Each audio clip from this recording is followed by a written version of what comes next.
नमो अरिहन्ताणं नमो सिद्धाणं नमो आयरीयाणं नमो वज्रायाणं नमो लोहे सव्यसाउडं मङ्गलं भगवान् वीरो मङ्गलं गौतमो गणी मङ्गलं कुन्दकुन्दाद्यो जैन धर्मोस्तु मंगलम सर्वमंगलमांगल्यम सर्वकल्याणकारकम प्रधानम सर्वधर्माणां जैनम जयतु शासनम अज्ञानतिमिरान्धानां ज्ञानाञ्जनशलाकया चक्षुरोन्मीलितं येन तस्मै श्री गुरुवे नमः।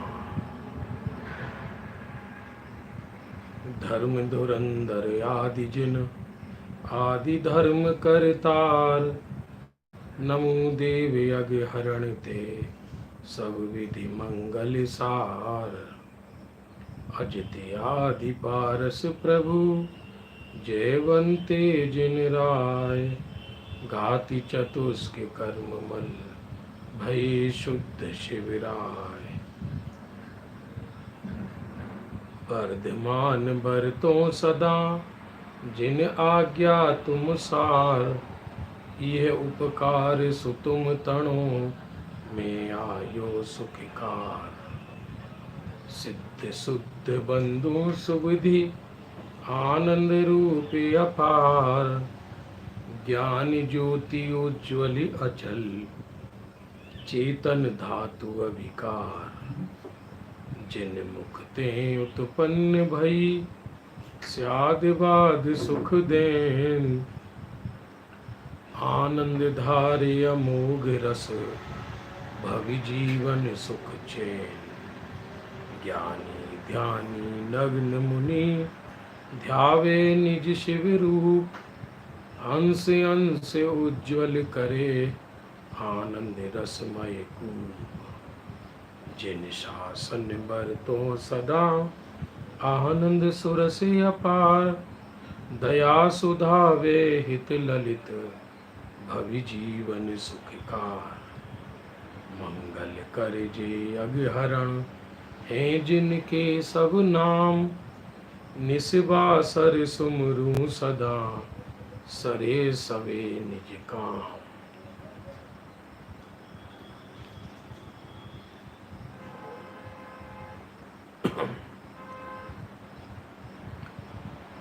बंधु, संध्याकालीन स्वाध्याय का समय हो चुका है।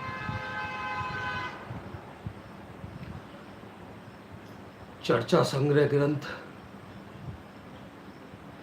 स्वाध्याय में चल रहा है।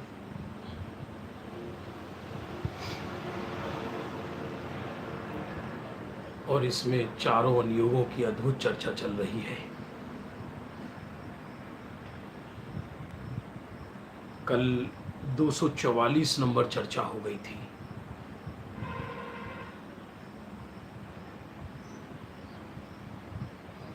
केवल ज्ञान की अनंत विभाग प्रमाण दिव्य ध्वनि में आता है। दिव्य ध्वनि के अनंत भाग प्रमाण गणधर गूंथ पाते हैं और उसके संख्यात विभाग प्रमाण आचार्य देव रचना करते हैं। अब 245 नंबर की जो चर्चा है वो ये है कि जीव बंध से कैसे मुक्त होता है।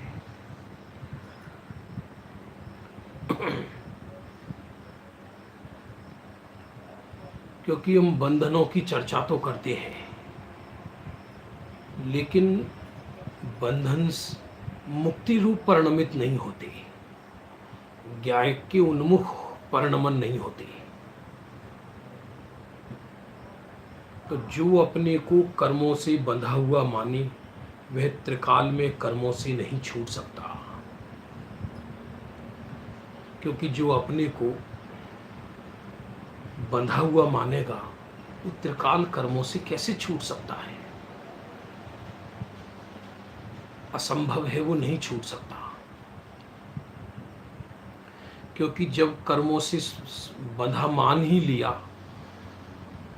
तब फिर स्वभाव मान लिया ना उसको। जब स्वभाव मान लिया तो कैसे छूटेगा।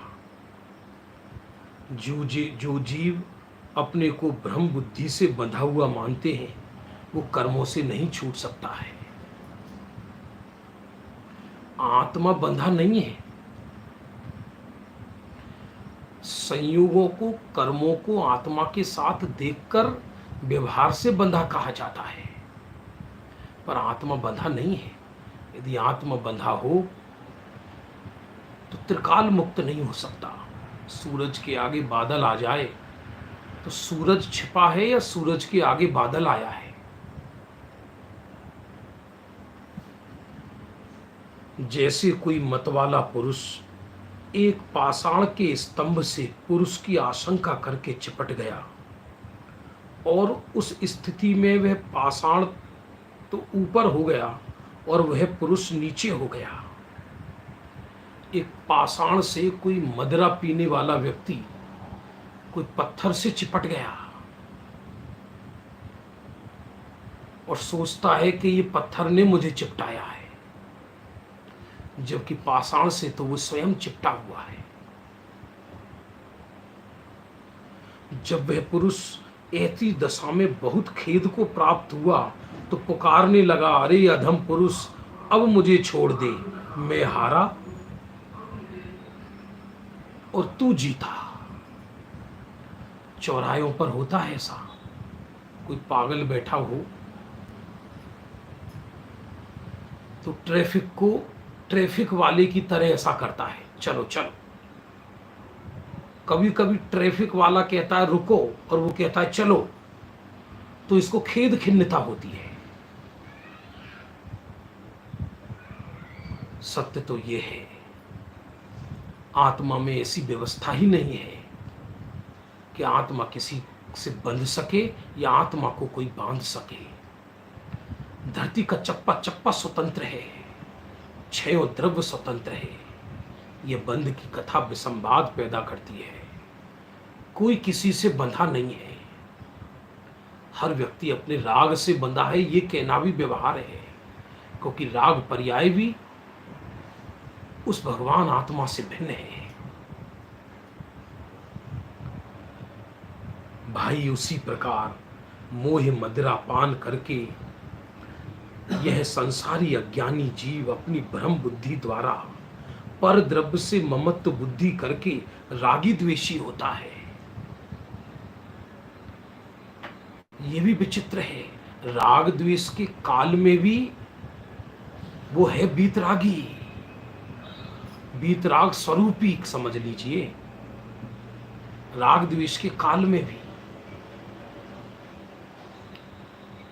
क्योंकि बंधुओं जो चीज स्वभाव होता है उसे छूटने का ना कोई चिंतन कर सकता, ना उसे छुड़ाने का कोई उपदेश दे सकता। जो स्वभाव होगा वो छूटेगा कैसे, और जो विभाव है वो अंदर मिलेगा कैसे। इसलिए नोकर्म, द्रव्य कर्म, भाव कर्म ये बाहर ही बाहर तैरते हैं, आत्मा में प्रवेश को प्राप्त नहीं होते। आत्मा में प्रवेश हो जाए तो स्वभाव हो जाए उसका। नाना प्रकार के ज्ञान वर्णादि अष्ट कर्म से स्वयं बंधता है, ये भी व्यवहार का कथन है। बंधन के काल में अबंध है, फिर उसका विपाक उदय आने पर बहुत खेद खिन्न होता है।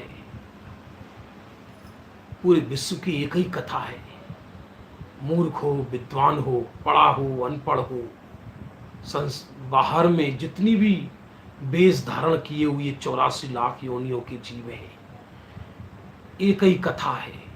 जैसा जैसा उदय आता है उस उदय में तन में होकर अपने स्वभाव को भूल जाता है और अपने आप को नहीं समझ पाता। लेकिन उस समय भी है तो शुद्ध, उस समय भी है तो अबंध। यदि बंधन के काल में बंध रूप हो जाए तो उस बंधन को कोई त्रिकाल नहीं मिटा सकता। श्रद्धान में भाव ऐसा वर्तता है, अज्ञानी के क्या वर्तता है? अन्य मति तो परमेश्वर को कर्ता मानकर निरुद्यमी हुआ, परमेश्वर करेगा सो होगा, मेरा कर्तव्य कुछ भी नहीं। और यह जैनी कर्मों को कर्ता मानकर निरुद्यमी हुआ, कर्म करेगा सो होगा, मेरा कर्तव्य कुछ नहीं। उसने ईश्वर के ऊपर डाला, हमने कर्मों पर डाला। नेचर तो एक जैसी हुई।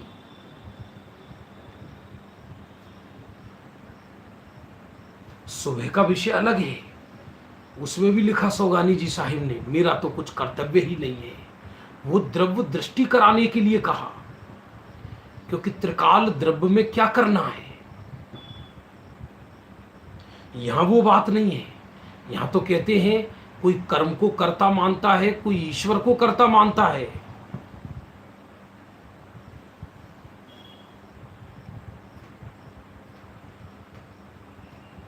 इसलिए ऐसे जीव को मोक्ष कैसे होगा?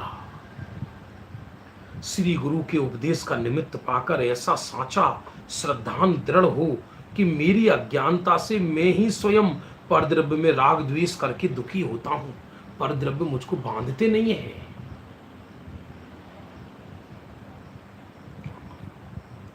वो बाबूजी की लाइन है ना, किंतु पर सत्ता में प्रतिबद्ध, कीर मरकट सी गहले अनंत, अरे पाकर खोया भगवान, न देखा मैंने कभी बसंत। कीर मरकट सी गहले अनंत, बहुत पुराने पुराने भजन है। अपनी सुध भूल आप दुख उपायो, अपनी सुध भूल आप दुख उपायो, ज्यों सुख नभ चाल बिसर नलनी लपटायो, ज्यों सुख नभ चाल बिसर नलनी लपटायो, अपनी सुध भूल आप दुख उपायो।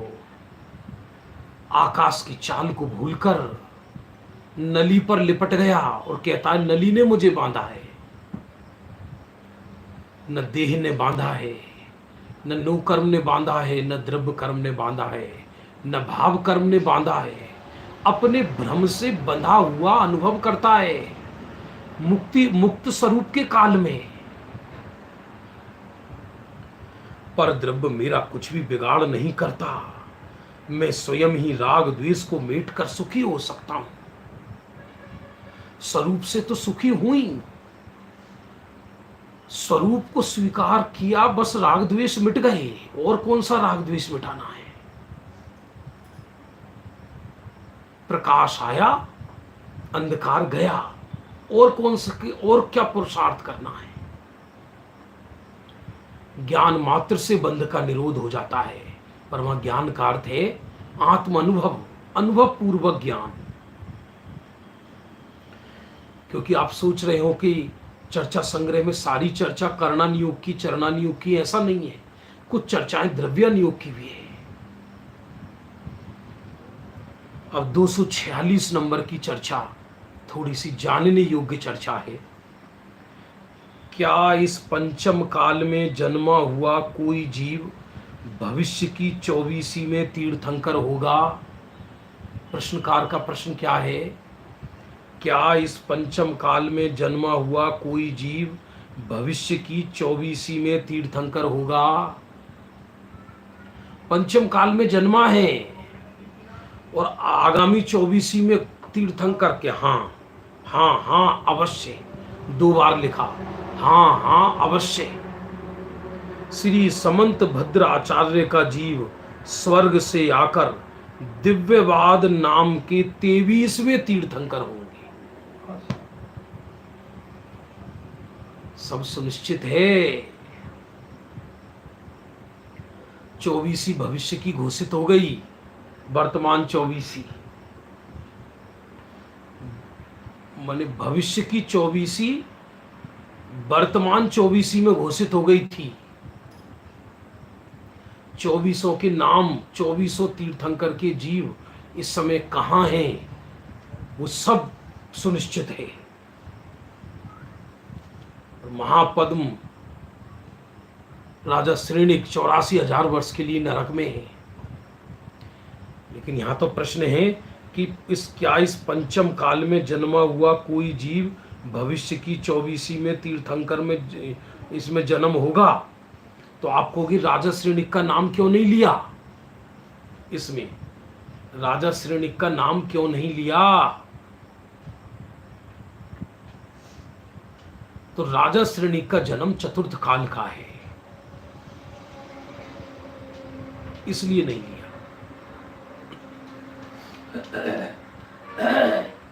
राजा श्रेणिक का जन्म भी चतुर्थ काल का है, और गौतम गणधर, जम्बू स्वामी, सुधर्माचार्य, इन सबका जन्म चतुर्थ काल का है। चतुर्थ काल का जन्मा जीव पंचम काल से मोक्ष जा सकता है।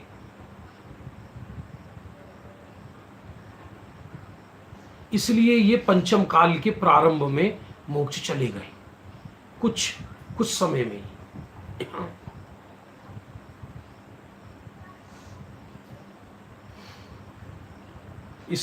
इसलिए जो पंचम काल में जन्मे हैं और भविष्य में तीर्थंकर होंगे कि समंत भद्राचार्य तीर्थंकर जैसी, आपको प्रश्न होगा कुंद आचार्य वो तीर्थंकर नहीं होंगे क्या? वो होंगे, कब होंगे उसका कोई लिखा ग्रंथ में नहीं आया। जिनके बारे में लिखाया उनकी बात चल रही है, क्योंकि ग्रंथ तो काल के गाल में बहुत समा गए। इसलिए जितना श्रुत प्राप्त है वो अपूर्ण श्रुत प्राप्त है, लेकिन जितना श्रुत प्राप्त है उतना मोक्ष जाने के लिए पर्याप्त है। श्री समंत भद्र आचार्य का जीव स्वर्ग से आकर दिव्यवाद नाम के 23वें तीर्थंकर होंगे, और उनकी आयु 72 लाख पूर्व की होगी। उनकी आयु कितनी होगी? 72 लाख पूर्व की। और फिर जो 24वें तीर्थंकर होंगे उनकी 84 लाख पूर्व की होगी। यहां उल्टा चलेगा, भी उत्सर्पणी काल है ना, बढ़ता बढ़ता चलेगा। और जिनांतरा 30 लाख कोटि सागर का होगा। ओहो, जिनांतरा माने वो 22वें तीर्थंकर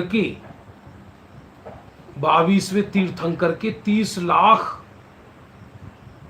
कोटि सागर के बाद होंगे दिव्यवाद नाम के तीर्थंकर।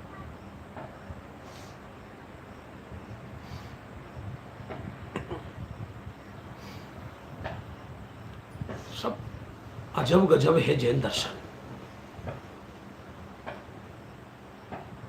एक प्रश्न और है 247, जो आज की मुख्य चर्चा है।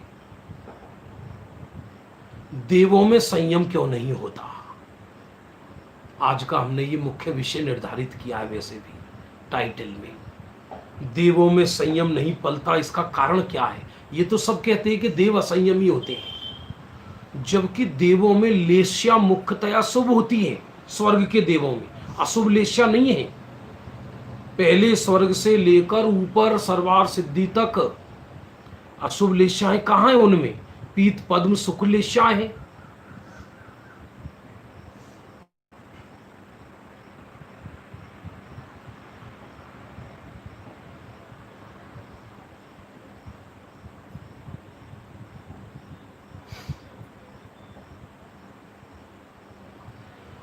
और उनमें लड़ाई भिड़ाई नहीं होती, वहां पर कोई चोरी चकारी नहीं होती, हिंसा झूठ चोरी कुशील परिग्रह इस तरह के नहीं होते जैसे अपने मध्य लोक में होते हैं। और बहुत शांत मुद्राधारी होते हैं। और ऊपर के स्वर्ग के देव तो ऊपर के स्वर्ग के देव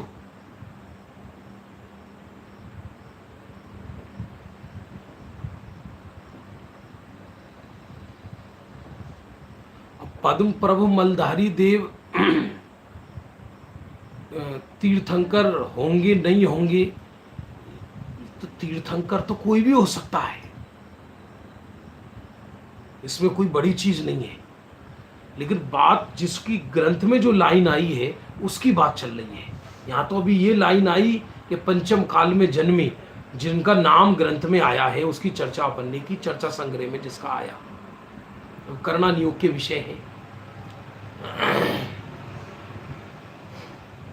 तो बात यह चल रही है, देवों में संयम क्यों नहीं होता? देवों में भी नहीं होता और भोग भूमि के जीवों में भी संयम नहीं होता। ये परिणाम शांत होते हैं, मंद कसाई होते हैं। लोकांतिक तो ब्रह्मचारी हैं ही, तो भी उनको संयमी कहते हैं। आदिनाथ के भवांतर में हंस राजा का जीव ललितांग देव हुआ, उनके स्वयं प्रभा नाम की देवांगना थी, आयु पर्यंत सील पालन किया। ऐसा देवों कोई ग्रंथ में ऐसी अपवाद की बात आती है। वैसे देव सभी शीलधारी ही होते हैं। सुनना ध्यान पूर्वक, वहां पर स्त्री सेवन नहीं है। ईर्ष्या जरूर है देवगति में, लेकिन परिस्त्री सेवन नहीं है वहां पर।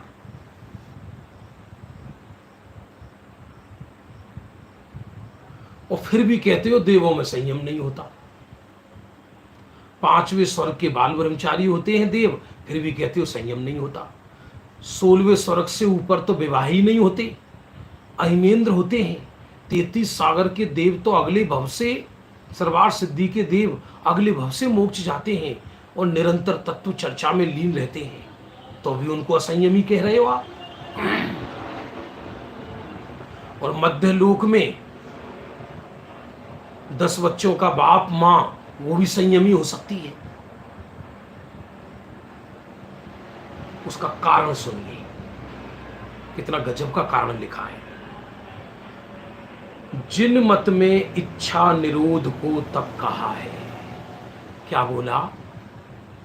जिन मत में इच्छा निरोध को तब कहा है, अथवा निशल्यो व्रति ऐसा कहा है, तब संयम में इच्छा का निरोध करना आवश्यक है। परंतु देवों की इच्छा रुकती नहीं है। देवों में ये नियम है कि देवों को इच्छा होगी ही होगी। जिस स्वर्ग का देव है उस स्वर्ग में वो इच्छा होगी ही होगी। इच्छा वहां भवजन्य है।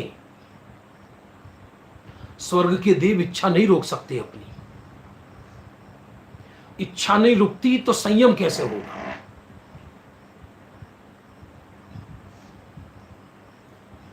अनधिकृत इच्छाएं भी नहीं होती, लेकिन जिस स्वर्ग में जो देव है उसको वो इच्छा होगी होगी। जिस देव के भ्रमण का स्वभाव है उसको भ्रमण करने का भाव आएगा ही आएगा, कोई रोक नहीं सकता। भले ही वो तीर्थंकरों के पंच कल्याणक मनाने जाए तो भी उनकी सभी बातें प्रमाण लिए होती है। देव प्रमाण माने निश्चित है। वहां पर इनको इस जाति की इच्छा होगी, इनको इस जाति का परिणाम होगा, वो सब सुनिश्चित है।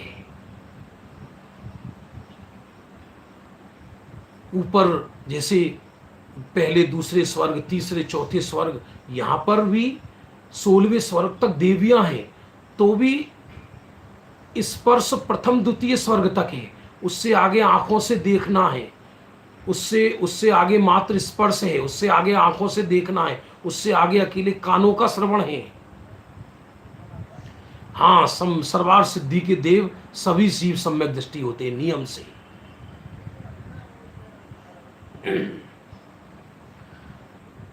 तो सुनिश्चित है, इसलिए वहां वो चाहे भी तो इच्छाओं को नहीं रोक सकते, वहां नियम है। देवों के जितनी सागर की आयु होती है उतने ही 1000 वर्ष बाद भोजन की वांछा भी उनके नियम से होती है। उतने 1000 वर्ष बाद, जैसे किसी की 1 सागर की आयु है तो 1000 वर्ष बाद उनको भोजन की भूख की इच्छा होगी।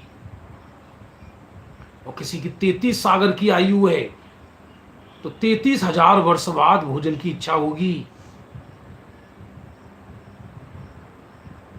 फिर दोबारा होगी। और जिस समय इच्छा होगी उस समय अमृत झड़ेगा ही झड़ेगा गले से, तो संयम कहां से होगा? संयम तो प्रतिज्ञा पूर्वक होता है। और व्यवहार संयम और निश्चय संयम दोनों साथ होते हैं। व्यवहार संयम की तो वहां व्यवस्था ही नहीं है। कैसे लेगा व्यवहार संयम? एक देश व्रत कैसे धारण करेगा? हिंसा का, झूठ का। जहां पापाचार होते हैं वहां एक देश अहिंसा होती है, एक देश हिंसा का त्याग होता है। वहां पापाचार ही नहीं है, वहां 2 इंद्री, 3 इंद्री, 4 इंद्री जीव ही नहीं है। वहां किसको मारना होता है, किसको बचाना होता है, वहां पानी छानने की व्यवस्था ही नहीं है। व्यवहार संयम की जरूरत ही नहीं है उधर। बचा निश्चय संयम, तो निश्चय संयम तो गुणस्थान बढ़ने पर होता है, तो उनका गुणस्थान बढ़ता ही नहीं। जब विरक्ति नहीं भोगों से वहां, तो गुणस्थान बढ़ेगा नहीं। विरक्ति क्यों नहीं? कि वो इच्छा मिटती नहीं वहां पर। इच्छा वहां के कालजन्य है, वहां नियम से इच्छा होगी होगी। जैसे उल्लू को रात्रि में दिखाई देगा ही देगा, करोड़ों कोशिश कर ले तो भी। उसी तरह देवों को इच्छा होगी होगी, इसलिए वहां संयम नहीं होता। और संयम इच्छा के निरोध पूर्वक होता है।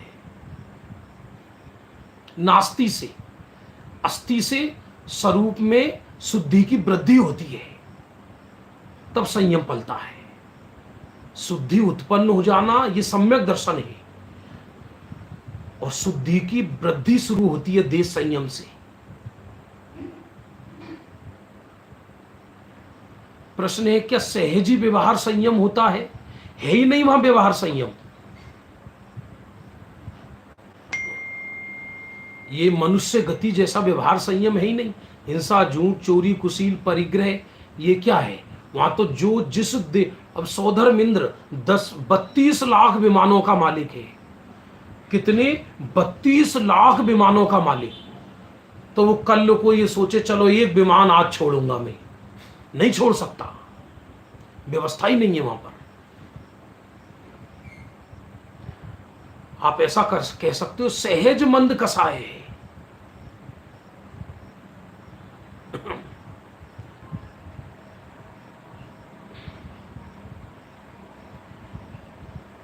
सहज तप भी वहां पर नहीं है, दान भी वहां पर नहीं है, देव पूजा आदि का भी नियम नहीं है। सहज हो तो हो। गुरुपास्ति, वहां गुरुओं की मुख्यता ही नहीं। देव पूजा, गुरुपास्ति, स्वाध्याय, वहां ग्रंथ तो है नहीं। अब किसी देव को सहज चिंतन चले तो चिंतनात्मक स्वाध्याय है, या किसी तीर्थंकर की दिव्य ध्वनि सुन ली। निश्चय संयम वहां है ही नहीं ना। निश्चय संयम तो ज्ञानी को होता है। जो ज्ञानी है, वो ज्ञानी जीव की जब विरक्ति अधिक बढ़ जाती है, विरक्ति अधिक बढ़ जाती है, तो शुद्धि की वृद्धि होती है। उस समय पर द्रव्यों को भोगने की इच्छा पर कंट्रोल होता है। इच्छाएं आदि रह जाती हैं तो देश संयम होता है व्यवहार से। और निश्चय से इधर इच्छाएं आदि हुई और इधर स्वरूप में रमणता का काल बढ़ने लगता है। रमणता, स्वरूप में अधिक देर रमणता होने लगती है, विशुद्धि विशिष्ट बढ़ने लगती है, तो संयम कहलाता है।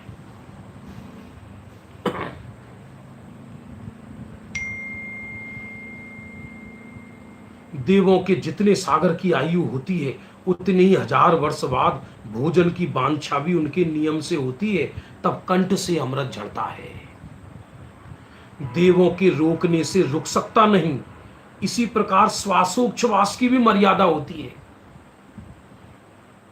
कोई देव एक पक्ष में श्वास लेता है, कोई 1 महीने में श्वासोच्छ्वास लेता है, क्रम निश्चित है। वह भी आए बिना नहीं रहती, नियम से आती है श्वास भी उनको।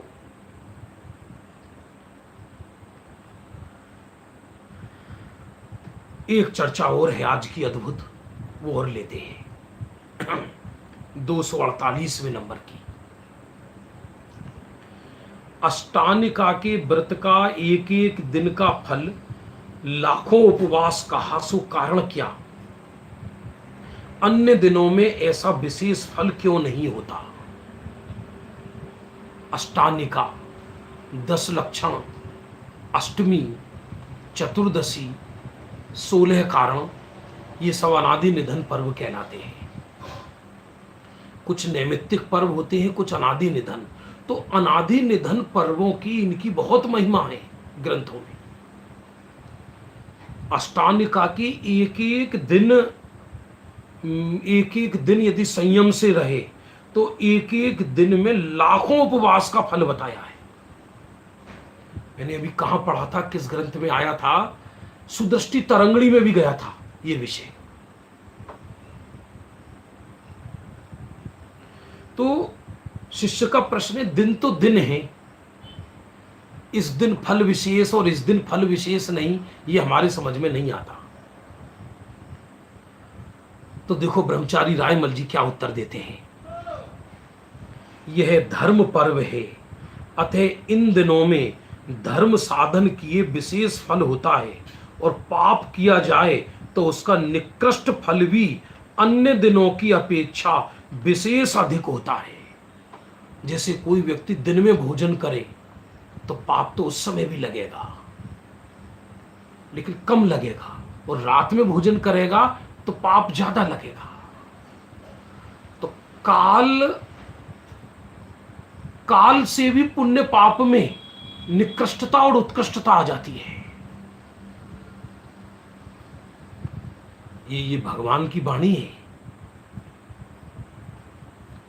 ये पर्व का दिन मजाक का विषय नहीं है। ये तो आचार्यों ने अध्यात्म विवक्षा से, जो केवल क्रिया कांड में ही अटके रहते हैं, उनको वहां से हटाकर स्वरूप में लगाया। लेकिन इसका अर्थ ये नहीं कि हम जिनेंद्र प्रतिपादित पर्वों का मजाक उड़ाएं।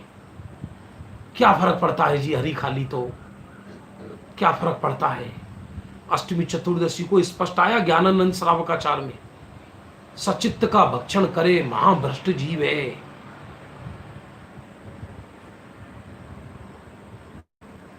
आप कहोगे प्रतिमाधारी के लिए होगा, प्रतिमाधारी के लिए नहीं, साधारणतः सामान्य कथन चल रहा है, सामान्य कथन चल रहा है। ऐसे ही कोई काल का कारण अनादि का है, किसी का किया हुआ नहीं है। कोई प्रश्न करेगा कि यह अष्टमी पर्व किसने चलाया, कि किसी ने नहीं चलाया। हम पूछते हैं वर्षा ऋतु किसने शुरू की, 4 महीने इन दिनों में वर्षा ऋतु होगी, ये किसने शुरू की।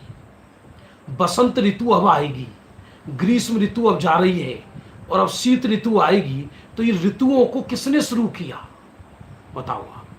अनादि निधन है, किसी ने शुरू नहीं किया। पतझड़ आता है तब पत्ते अपने आप झड़ने लगते हैं।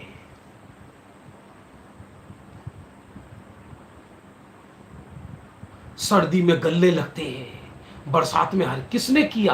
अनादि निधन व्यवस्था है। अनादि निधन तो काल में भी अनादि निधन पना है कि ये विशिष्ट काल है। धवला में काल मंगल भी आया है, द्रव्य मंगल, क्षेत्र मंगल, काल मंगल, भाव मंगल। गुरुदेव स्वयं काल मंगल इत्यादि की गुरुदेव ने भी चर्चा की है। गुरुदेव तो गुरुदेव थे, वो कहते वो काल मंगल है जिस समय जिस काल में मेरा उपयोग मेरे त्रिकाल मंगल स्वरूप चैतन्य में समा जाए, वो काल मंगल है। गुरुदेव तो गुरुदेव थे।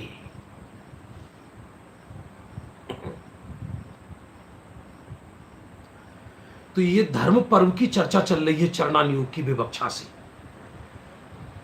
अतः इन दिनों में धर्म साधन किए विशेष फल होता है, और पाप किया जाए तो उसका निकृष्ट फल भी अन्य दिनों की अपेक्षा विशेष अधिक होता है। ऐसा ही कोई काल का कारण अनादि का है, किसी का किया हुआ नहीं। उदाहरण सुनो कितना अच्छा दिया। जैसे वर्षा ऋतु में बोआ गया अनाज, ज्वार बाजरा आदि यदि ग्रीष्म ऋतु में बोआ जाए तो तुच्छ फल उपजे, और आषाढ़ में बोए तो बहुत उपजे। उसी चीज को बरसात में उपजाओ, डालो तो ज्यादा उपजता है, और बरसात से पहले जल्दी बो दो तो कहो तो बीज ही नष्ट हो जाए, उपजता नहीं है, कम उपजता है।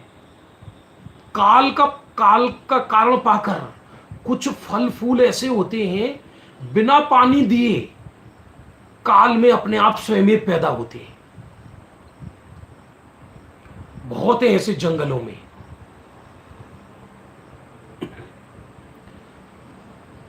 और अपने आप काल पाकर, शीतकाल का अनाज शीत में बोआ जाए तो विशेष फल दे, प्रतिकूल मौसम में बोआ जाए तो तुच्छ फल देता है। वैसे ही चौथे काल में धर्म साधन किया हुआ केवल ज्ञान पर्यंत फल देवे। चौथे काल में धर्म का फल उत्कृष्ट केवल ज्ञान। पंचम काल आदि अन्य कालों में विषय किया गया धर्म साधन तुच्छ फल देवे। इसी तरह अष्टान्निका आदि पर्वों में धर्म साधन का फल विशेष मिले। या धर्म साधन का मतलब सभी तरह का लगा लेना, या मुख्य रूप से पुण्य पाप की बात है। अब अष्टमी चतुर्दशी है, खाने का लंपटी जीव। अब किसी के घर गया, हरी सचित्त, तो किसी ने पूछा आप साहब हरी लेते हैं? हरी लेते हैं क्या आप? नहीं, आपके यहाँ बनी हो तो दे दो, नहीं बनी हो तो मत दो। अरे हमारे यहाँ तो जहर बना है। इससे क्या अर्थ है? इससे कोई मतलब है क्या? अरे किसी को कोई विशिष्ट रोग आदि हो गया हो और डॉक्टरों ने कहा कि ये यदि हरी नहीं खाएंगे तो इनकी मौत हो जाएगी, कठोल खाएंगे तो इनके पेट में आग जलेगी, तो एक अशक्य अनुष्ठान अलग है, लेकिन स्वस्थ है और जिन शासन का सेवक कहलाए और जिन धर्म के क्षेत्र में रहे और फिर हरि का सेवन करे, सचित्त का सेवन करे, तो विशेष पाप उपजे है, ऐसा कह रहे हैं। अन्य दिनों में भी खाए तो पाप तो है, लेकिन पर्व के दिन विशेष है, और इसमें तर्क नहीं, क्योंकि वो अनादि निधन पर्व है। देखो लिखा है इसमें, इसी तरह अष्टान्निका आदि पर्वों में धर्म साधन का फल विशेष मिले और पाप सेवन का भी फल विशेष मिले। पाप सेवन का फल भी विशेष मिले। इसलिए धर्म पर्व में अवश्य धर्म सेवन करना तथा सावध्य योग का त्याग भी अवश्य करना। सावध्य योग कहते हिंसात्मक क्रियाएं, पंच सूने की क्रियाएं, आरंभ परिग्रह की क्रियाएं, जिसमें जीव का उपयोग जलता है।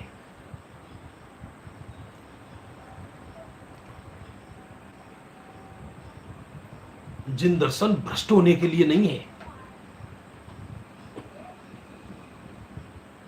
यहां अभी ये तर्क मत लगाना कि ये क्रिया अनंतोवार की, ये विषय ही नहीं चल रहा, ये चरणान योग का विषय चल रहा है।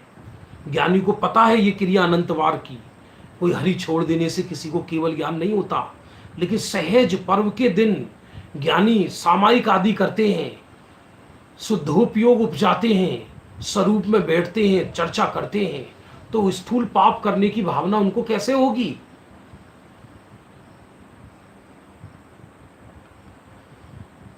बहुत अच्छी चर्चा है ये, ब्रह्मचारी रायमल जी ने लिखी है। कोई साधारण को तो है नहीं, कोई रत्था पुरुष ने ये बातें लिख दी हैं ऐसे ही तुक्का करके। भाई अपने परिणामों को देखना।